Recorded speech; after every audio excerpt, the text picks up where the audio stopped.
प्रभु यीशु मसीह के नाम से आप सबको जय मसीह। परमेश्वर की स्तुति हो। इस नए वीडियो में आपका स्वागत करता हूं। एक नए विषय को आज हम सब सीखेंगे। हमारा विषय है किन्नर समाज को मिला बाइबल में बड़ा रहस्य। जी हाँ मेरे दोस्तों, आज मैं इसी विषय पर चर्चा करने जा रहा हूं, इसलिए इस विषय को आप ध्यानपूर्वक इस वीडियो को अंत तक आप ज़रूर सुनिएगा। और मेरे प्रियो, इस वीडियो में बहुत ही खास आज आपके लिए खुलासा होने जा रहा है। तो आज हम 3 बातों पर आज चर्चा करने जा रहा हूं, इसलिए आइए हम परमेश्वर के वचन को पढ़ने के लिए आरंभ करेंगे।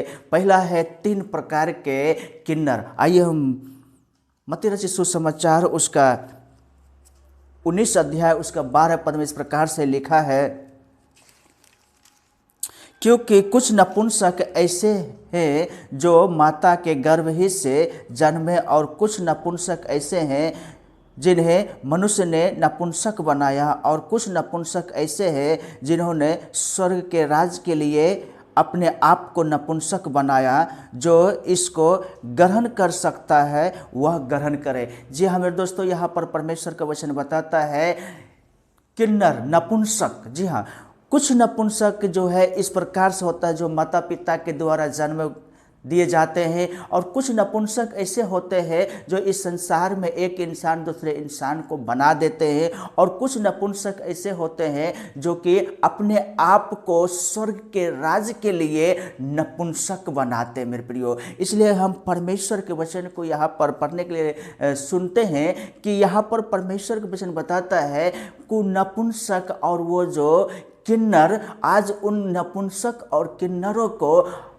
संसार में उन्हें मान सम्मान नहीं दिया जाता है, उन्हें कदर नहीं किया जाता है। दूर से ही जब उन्हें देखते हैं मेरे प्रियो तो लोग उनसे घृणा और नफरत करता है। लेकिन बाइबल में परमेश्वर ने उनके लिए बहुत बड़ा रहस्य को छुपा कर रखा है, जो आज मैं आपको उन रहस्य को बताने वाला हूँ। इसलिए ध्यानपूर्वक मेरे प्रियो इस रहस्य को, इस वचन को, इस वीडियो को आप सुनिएगा कि परमेश्वर ने जिस व्यक्तियों को, जिस समाज को इस संसार के लोग तिरस्कार करते हैं, नफरत करते हैं, घृणा की दृष्टि से देखते हैं मेरे प्रियो, उसी समाज को परमेश्वर ने कितना बड़ा आशीष दे करके इस बाइबल में रखा है। मैं आपको उसके बारे में बताने वाला हूँ। लोग सोचता है मेरे प्रियो कि ये जो किन्नर समाज है, ये जो नपुंसक लोग होते हैं, ये पाप करने के कारण ये ऐसा जन्म लेता है। और ये भी लोग कहते हैं मेरे प्रियो कि इसने पाप किया होगा, नहीं तो इसके माता पिता ने पाप किया होगा।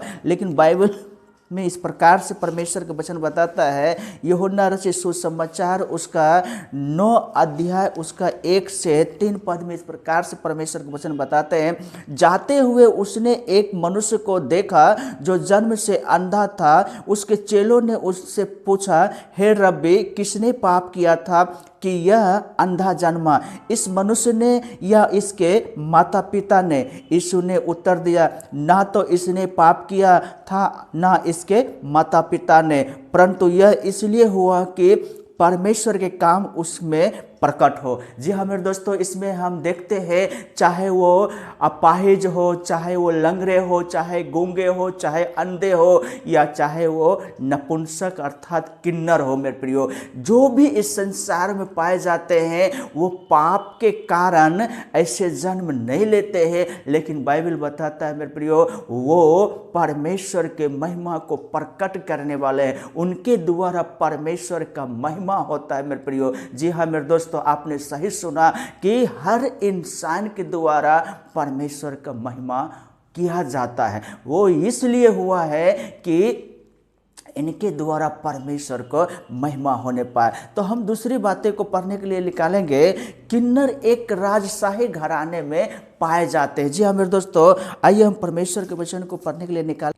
प्रेरितों की किताब उसका 8 अध्याय उसका 27 पद में इस प्रकार से लिखा है, वह उठकर चल दिया, और देखो कुछ देश का एक मनुष्य आ रहा था जो खोजा और खुशियों की रानी कंदेके का मंत्री और खजांची था। वह आराधना करने को यरूशलेम आया था। जी हाँ मेरे दोस्तों, यहाँ पर एक खुशियों के रानी कंदाके के यहाँ ये खोजा नाम का एक व्यक्ति, जिसे लोग किन्नर कहते हैं, उसको बाइबल में दूसरा नाम दिया खोजा। खोजा का मतलब होता है सम्मानित किया हुआ व्यक्ति। जी हाँ मेरे दोस्तों, खोजा का मतलब होता है सम्मानित किया हुआ व्यक्ति।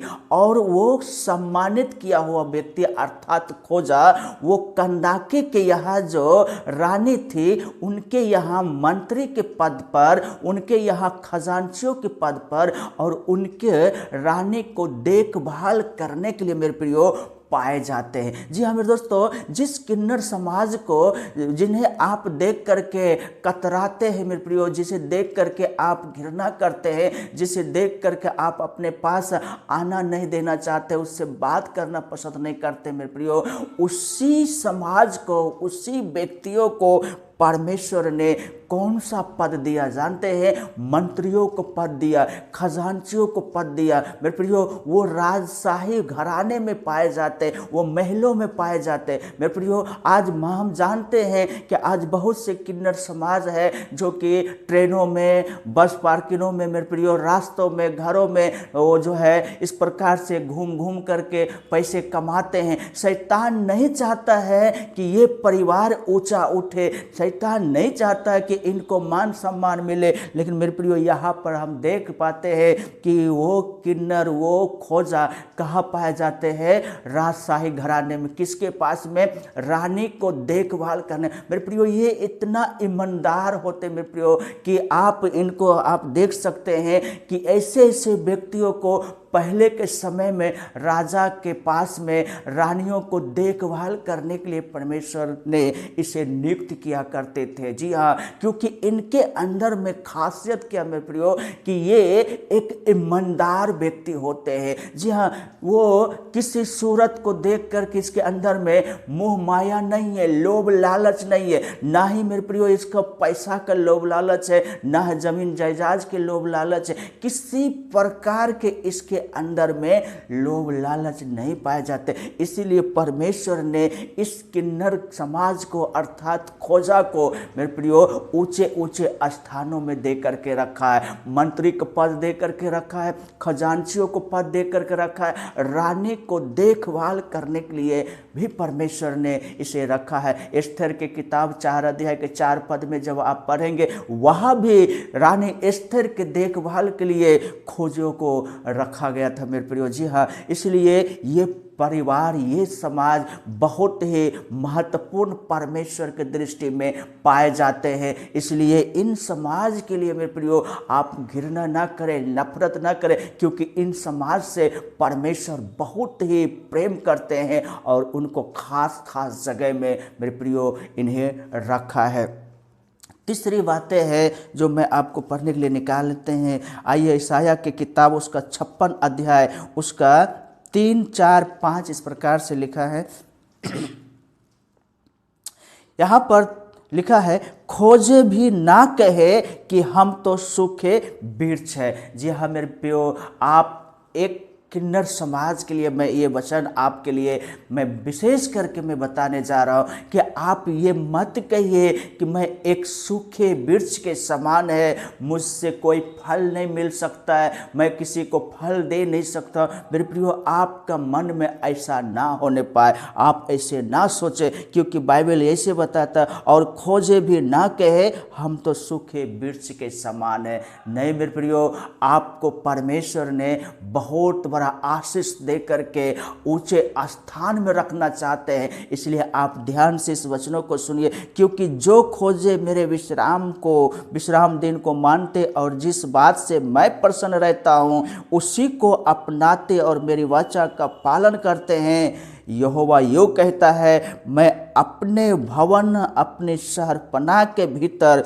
उनको ऐसा नाम दूंगा जो पुत्र पुत्रियों से कहीं उत्तम होगा। मैं उनका नाम सदा बनाए रखूंगा और वह कभी ना मिटाया जाएगा। जी हाँ मेरे दोस्तों, मेरे प्रियो, यहाँ पर परमेश्वर के वचन आपके लिए क्या बताता है, ये विशेष करके किन्नर समाज को मैं ये सुसमाचार पहुँचाना चाहता हूँ। मेरे प्रियो, आप सूखे वृक्ष के समान नहीं है, आप एक फलदायी वृक्ष के समान है और आपके लिए परमेश्वर इस बाइबल में बहुत बड़ा आशीष को रखा है, स्वर्ग में आपके लिए एक स्थान को रखा है। जी हाँ मेरे दोस्तों, जो कि बाइबल बताता है, अगर अगर आप उनके विश्राम दिन को मानने के लिए तैयार है। जी हाँ मेरे दोस्तों, परमेश्वर ने इस संसार में जब यीशु मसीह को हमारे आपके लिए उद्धारकर्ता के रूप में दिया, मेरे प्रियो, आप उस उद्धारकर्ता को आप मुक्तिदाता के रूप में उसे स्वीकार कर लीजिए, ग्रहण कर लीजिए।